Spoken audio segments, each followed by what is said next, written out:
Hello everyone, আসসালামু আলাইকুম। কেমন আছেন সবাই? তো আশা করি কাছে দূরে যে যেখানে আছেন আল্লাহর অশেষ রহমতে ভালো আছেন, সুস্থ আছেন। তো ঘুম থেকে উঠেই দেখি অনেক বৃষ্টি হচ্ছে। আজকে একটু ঘুম থেকে দেরি করেই উঠছি, কারণ শরীরটাও আজকে খুব বেশি খারাপ লাগতেছে, ভালো লাগতেছে না। তো মেয়েরা সকালে ঘুম থেকে উঠে স্কুলে চলে গেছে। জিমু গেছে 6টা, 6:30, জাবরিয়া গেছে 7:45-8টার দিকে। তো নানু নিয়ে দিয়ে আসছে জাবরিয়াকে, আর জিবু তো স্কুলের ভ্যানে যায়। তো ক্লাস হয় না, স্কুলে যায়। তারপরও আজকেই পাঠাইছি, এতদিন আসলে পাঠাই নাই স্কুলে। তো আমি আজকে যাইয়া দেখে আসো ক্লাস হয় কি না। তো এই তো উঠে নাস্তা পানি করলাম। তো আজকে ভালো লাগতেছে না, শেয়ার করলাম না ওরকম কি নাস্তা করলাম, সিম্পল নাস্তা। আজকে চা দিয়ে রুটি দিয়ে খাইছি। গলার ভিতরে মনে অনেক ঘা হইছে, তো এই জন্য আর কোনো সবজি ভাজি কিছুই খাইতে পারি না আজকে অনেক দিন যাবত। আর ভালোও লাগে না সকালে নাস্তাটা ওরকমভাবে খেতে। তো এই তো নাস্তা খেয়ে তো এতটুকু ভিডিও আবার কালকে রাত্রে আমি করছিলাম। এই ভ্যাগটা অনেক আগে বানাইছিল আমার আম্মা, অনেক আগে, প্রায় আমার বিয়েরও অনেক আগে, যখন আমরা মেবি কক্সবাজার ছিলাম। আমার বাবা যখন চাকরি করতো তখনকার একজন বানায় দিছিল। তো ব্যাগটা বানানো উল্টা হয়েছে, মানে পুঁথিগুলো সব ভিতরে ঢুকে গেছে আর কি। তো ব্যাগটা যাই বানানোই হয়েছে, এটার ব্যবহার করা হয় নাই। তো এখন যেহেতু বাসা চেঞ্জ করবে, তো এগুলো সব ফালাই দিবে, বলতেছে ফালতু জিনিস এগুলো নিয়ে শুধু শুধু ঘর বোঝাই করার দরকার নাই, তো ফালাই দিতে। আমি কি, আম্মা একটা কাজ করো, তাহলে পুঁথিগুলো খুলে রেখে দে, এগুলা কাজে লাগবে। দেখেন কতগুলো পুঁথি। তা আমি বসে বসে কাজ নেই, সন্ধ্যার দিকে কিছু করলাম। তো আজকে সকালেও কিছু মানে কেটে কেটে নিয়ে নিলাম। আর লালগুলো হয়েছে আমার মেয়ের ব্যান্ডের, মানে রাউন্ড ব্যান্ডের মধ্যে ছিল, তো ব্যান্ডটা ভেঙে গেছে, ওইগুলোও নিয়ে নিছি। আমাকে কিছু একটা করা যাবে। আসলে হঠাৎ হঠাৎ বসে থাকলে কিন্তু এসব কাজ করে রাখি, ভালো লাগে, হঠাৎ কাজে লাগে এগুলো। তো দেখতেও সুন্দর লাগতেছে। তো এই তো আজকে ঘুম থেকে উঠে দেখি যে অনেক বৃষ্টি হচ্ছে, মানে একদম মুষলধারে বৃষ্টি। তো আজকে ভালো লাগতেছে না, শরীরটা অনেক বেশি টায়ার্ড লাগে। তা আমি মেয়েদেরকে পড়তে বসাইছি, এদিক দিয়ে স্কুল থেকে আসছে ওরা, আর আমি এদিক দিয়ে কাজ করতেছি। আসলে জাবরিয়াকে নিয়ে অনেক সমস্যায় পড়ে গেছি। স্কুল থেকে প্রতিদিনই নালিশ আসে ওর জন্য, কারণ ও নাকি পড়া তেমন বলতে পারে না। আসলে পারে না কি, ও ভুলে যায় নাকি। ওরে বললাম কি তোমার সমস্যাটা কি, তুমি আম্মুরে বলো, বলতেছে আম্মু আমার মনে থাকে না। আসলে আমার মেয়েটা মাঝখান দিয়ে 2 বছর করোনার সময় বসেছিল, এটাই আমাদের একটু সমস্যা হয়ে গেছে। বসায় রাখছিলাম, তেমন স্কুলে দেই নাই। ওর আব্বু বলতেছে, পাশে একটা স্কুল ছিল, বলতেছে না এটাতে দিব না, দেওয়ার দরকার নাই, পড়া ভালো না। তো এই জন্য দেই নাই, সেটাই আমার ভুল হয়ে গেছে। এখন মেয়ে বড় হইতেছে, কারণ বাচ্চাদের যা মাথায় ঢুকে, পড়াশোনা ছোটোবেলা থেকেই ঢুকে। তো ওরে আবার পড়াইতেছে। আমি আজকে পড়া শেষ করবো এখন, কালকে যেমন শুনি যে জাবরিয়া সবার আগে স্কুলে পড়া দিছে। তো এইটাই পড়লে আবার মাসাল্লাহ পারে। তো এই তো, তো এখন কিন্তু রান্না বান্না আমাদের শেষ হয়ে গেছে, প্রায় 1টা বাজে। তো হঠাৎ করে আমার ভাই আবার এই মলা মাছগুলো নিয়ে আসছে।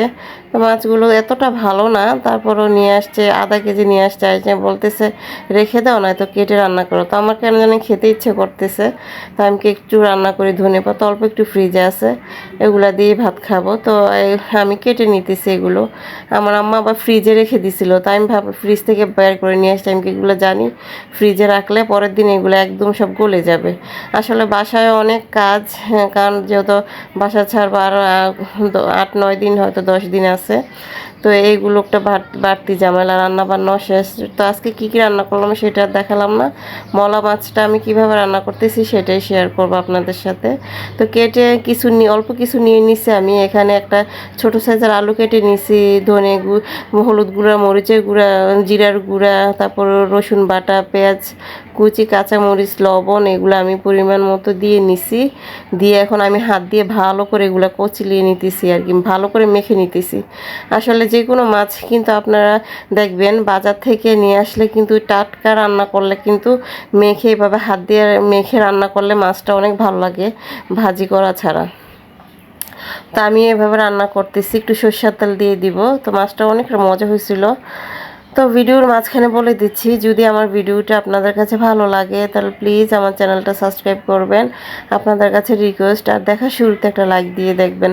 কেন জানি ভিডিওতে একদম ভিউ হচ্ছে না, আসলে হয়তো বা ওরকম ভালো কন্টেন্ট ক্রিয়েট করতে পারতেছি না আমি।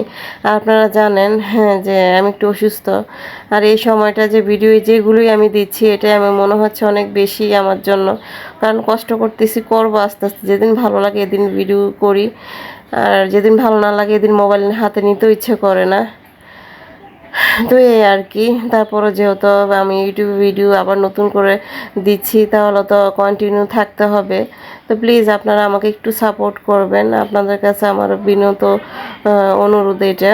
তো এই তো মাছগুলোও দিয়ে দিছি আমি, এখন সামান্য পরিমাণ পানি দিব, দিয়ে আমি চুলার মধ্যে বসাই দিব। তো আজকে আর ওরকম তেমন কিছু ভিডিও শেয়ার করব না আসলে। কি দেখানোরই কি আছে, যেহেতু পুরা বাসা এলোমেলো হয়ে আছে। তারপর রান্নাবান্না তো প্রতিদিনই আপনাদের সাথে এতটুকুই শেয়ার করি। নতুন বাসায় গেলে ইনশাল্লাহ যদি সুস্থ থাকি তাহলে অবশ্যই ভালো ভালো ভিডিও দেওয়ার চেষ্টা করবো আপনাদের সাথে। প্লিজ আমাকে একটু সাপোর্ট করবেন, আপনাদের কাছে আমি বারবার একই রিকোয়েস্ট করতেছি, এছাড়া আর কি করব। তো মলা মাছ কিন্তু যে কোনো মাছই যত ধুইবেন তত মাছের টেস্ট বাইর হয়। তো মলা মাছ কিন্তু একটু বেশি ধুইতে হয়। তো আমি তোর ধুয়ে রান্না করে নিলাম। তো কী কীরকম হয়েছে দেখতেই পেলেন। তো আমি একটু নিয়ে নিছি, আজকে মলা মাছ দিয়ে আমি দুপুরের ভাতটুকু খাবো। তো ভালো লাগতেছে না, শরীরটা অনেক বেশি খারাপ লাগতেছে। তো এই তো আমি ভাতগুলো খেয়ে নিচ্ছি। তো আজকে এই ভিডিওটাই আপনাদের সাথে ছোট্ট আকারে আমি শেয়ার করলাম। জানি না আপনাদের কাছে কেমন লাগবে, যদি ভালো লাগে তাহলে তো অবশ্যই একটা লাইক দিলে আমি বুঝতে পারবো যে আপনাদের কাছে আমার ভিডিওটা ভালো লাগছে, আজকের মলা মাছ রেসিপিটা রান্না ভালো লাগছে। তো আজকের কথা বাড়াবো না, এখানেই বিদায় নিয়ে নিচ্ছি। সবাই ভালো থাকবেন, আমার জন্য দোয়া করবেন, আমার ফ্যামিলির জন্য দোয়া করবেন। আল্লাহ হাফেজ।